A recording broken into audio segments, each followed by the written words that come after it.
Welcome back to our channel. Today's stories are wild. These aren't just stories, they're emotional roller coasters where OPs wrestle with tough choices and reveal the raw realities of toxic relationships. Whether it's walking away, standing up for their peace, or finding strength in vulnerability, today's stories highlight one powerful theme: knowing when enough is enough. So grab a snack and get comfy, because things are about to get messy. Our first story is from the AITAH subreddit, where the op is getting hurt and upset over a harmless prank that her husband pulled. My husband and I have been married for 5 years. I'm 24, he's 33, and I'm currently 34 weeks pregnant. When I was 16, my mum's house caught fire.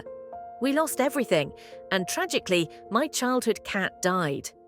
I still remember my family screaming for me to get up as we crawled out under thick smoke. That trauma stuck with me. To this day, I obsessively check outlets, candles, the stove, everything, and my husband knows this. 2 nights ago, I went to bed early. Out of nowhere, he woke me up yelling, "Fire! Fire! Get up!" Pure panic. I jumped up, grabbed my bag, and ran downstairs, yelling for him to follow, only for him to start laughing and say it was a prank. I froze. My chest was tight, my heart racing. I sat on the couch and sobbed harder than I ever have. I was shaking, but even then, he didn't get it. He called me dramatic and said it was just a joke. I ended up apologizing to him because he said I made him feel bad. A week later, I gave birth early, and then he beat me unconscious after catching me searching for signs of an abusive marriage. He had already forced me into sex just a week postpartum. This week, I filed for divorce, got a restraining order. He will never touch me or my baby again. OMG OP, the fact that he mocked your trauma and then became physically abusive is absolutely horrifying. We're proud of you for finding the strength to leave. You're not just brave, you're a survivor. Our next story is from RAITA, for not telling my husband I got a bonus. I am a 41-year-old female who married my husband, a 45-year-old male, less than a year ago. We've only lived together for a little while, but money has already become a major issue. I bring home a similar amount as him, even though my salary is higher, because I have all the benefits deducted. Yet somehow, I'm paying for everything: utilities, groceries, phone bills. I'm often broke by week's end, while he buys endless parts for his new electric bike and random hobbies that he ditches in weeks. At tax time, he hounded me for a $1,100 gun. It now collects dust. When I got my Christmas bonus, I had to spend most of it on his RC car obsession. Same story. So when I recently got a small bonus at work after picking up extra responsibilities, I didn't tell him. I just wanted to stash it away as emergency money, or honestly, just for myself. Because if I told him, I know exactly what would happen. He'd bombard me with screenshots of new e-bike parts or another expensive must-have. We have separate bank accounts, and I plan to say the extra money is just from the silly mobile games I play in my downtime. My friends and even my aunt say I should use it for bills or savings, and I get that. But this is the first time I've had anything to myself in months.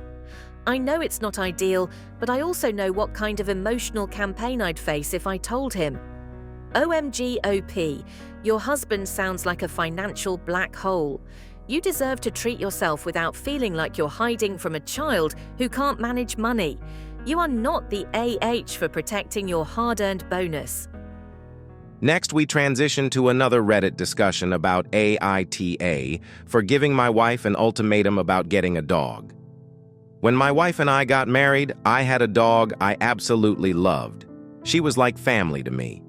During her pregnancy, my wife got anxious about the dog being around the baby and suggested rehoming her. I said no. She was a trained, well-behaved dog. One day, my wife called me crying and said the dog had run off. I believed her and spent weeks searching, but never found her. Fast forward 5 years and 3 kids later, and I just recently found out she didn't run away. My wife and her dad secretly took her to a shelter. I'm devastated and angry. That dog was my best friend, and she probably never made it out of that shelter. Now I've told my wife that I can't move forward unless we get another dog, but she keeps making excuses. I can't stop thinking about how she lied to me. I feel betrayed. A part of me still can't believe she did that, and I'm not sure how to move on unless we make it right somehow, even if that's just getting a new dog together. OMG, OP, your wife lied, gave your dog away, and let you mourn her like she ran away? That's not just hurtful, it's betrayal. She better be grateful you're still even talking to her after this. That's it. Let's move to our next story. AITAH for telling my sister I don't trust her to watch my son. I'm 19 and raising my 3-month-old son alone.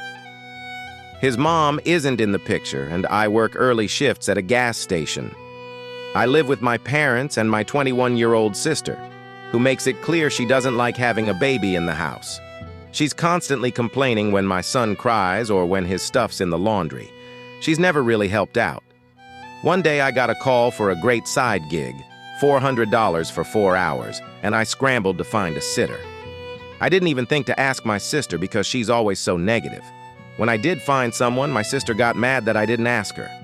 I reminded her of all the things she said about my son and told her I didn't feel safe trusting her with him. She got upset and told our parents, who now think I accused her of something terrible. Thankfully, a woman from my mom's church stepped up and helped me find consistent and affordable childcare so I can work without worrying. I don't regret what I said to my sister. Trust isn't automatic, it's earned, and when it comes to my son, I'm not taking chances. OP, you're doing everything you can, and your sister is just mad she got called out. If someone constantly disrespects your baby, they don't get to be shocked when you don't leave him in their care. You're a good dad, full stop. AITAH for making my coworker a separate meal after she insulted my cooking. I work in a small office where we do weekly potlucks, and I usually bring homemade Thai food. Most people love it, but my coworker Kate always makes weird or rude comments about the smell or taste. Once she even asked if I grew up eating bugs because she saw a documentary. I tried to brush it off, but it stuck with me. One time I made a Thai noodle curry and she barely touched it, later telling someone it was too much and smelled bad. So the next time I cooked, I made my usual dish, but I also brought her a plain grilled chicken breast with veggies and ranch, labeled just for her. I thought I was being kind. She thought I was being petty and passive-aggressive. Maybe it was a bit cheeky, but honestly, if someone constantly insults what I make, they shouldn't be upset when I try to give them exactly what they seem to want. OP, you were way more polite than I would have been. Kate disrespected your culture and food over and over, so the custom meal was actually too nice. If anyone's the problem here, it's not you. It's her bland taste and bad attitude. Whew. If your heart is pounding, you're not alone.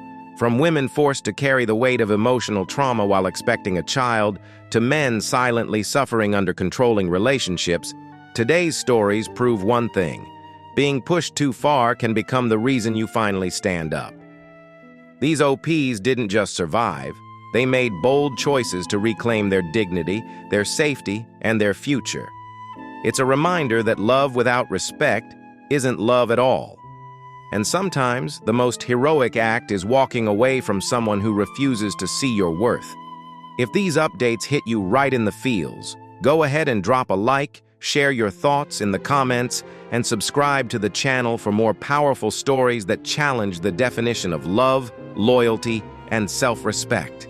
And if you're ready for more heartbreak, healing, check out our playlist for even more drama. See you in the next one.